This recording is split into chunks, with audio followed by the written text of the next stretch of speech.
कौन है बालेन शाह, कैसे बने नेपाल की सत्ता के सबसे बड़े दावेदार, और अंतरिम प्रधानमंत्री के लिए अचानक सुशीला कार्की के नाम पर मोहर कैसे लगी। बात है 3 सितंबर की, जब नेपाल के युवाओं ने आंदोलन शुरू किया। तब बालेन शाह से अपील की कि वे मेयर के पद से इस्तीफा दें और आंदोलन की अगुवाई करें, लेकिन बालेन शाह आंदोलन का हिस्सा नहीं बने।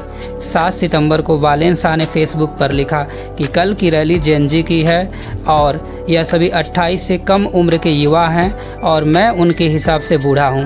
मैं उनकी मकसद, इच्छा और सोच को समझना चाहता हूं। इस रैली में किसी दल, नेता या संसद को अपने हित को साधने के लिए शामिल नहीं होना चाहिए। उम्र की वजह से मैं नहीं आ पाऊंगा, लेकिन मेरा पूरा समर्थन रहेगा। इसके अगले ही दिन 8 सितंबर को जेएनजी ने अपना प्रदर्शन तेज कर दिया। इसके बाद 9 सितंबर को नेपाल के प्रधानमंत्री केपी शर्मा ओली को अपना इस्तीफा देना पड़ा। इसके बाद बालेन शाह को प्रधानमंत्री बनाने की मांग तेज हो जाती है। प्रदर्शनकारी चाहते हैं कि बालेन देश के प्रधानमंत्री के रूप में काम करें और देश को मौजूदा संकट से बाहर निकालने का काम करें। अब हमारा सवाल यह है कि कौन है बालेन शाह। तो मैं आपको बता दूं कि बालेन शाह का जन्म नेपाल के काठमांडू में सन 1990 को हुआ था। यह पेशे से तो एक इंजीनियर, लेकिन शौक से रैपर, गायक और राजनीतिक भी हैं। इन्होंने भारत के उत्तराखंड स्थित लवली प्रोफेशनल यूनिवर्सिटी से इंजीनियरिंग में मास्टर किया है।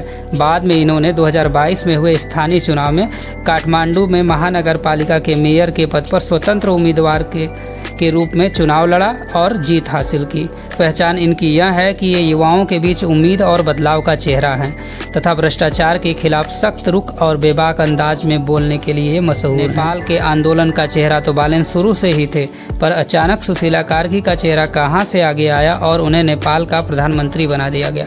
तो इस पर मैं बता दूं कि 9 सितंबर को आंदोलनकारियों ने डिस्कॉर्ड पर 4 घंटे मीटिंग की। डिस्कॉर्ड एक फ्री चैट और कॉलिंग ऐप है जिस पर 5000 से ज़्यादा लोग जुड़े।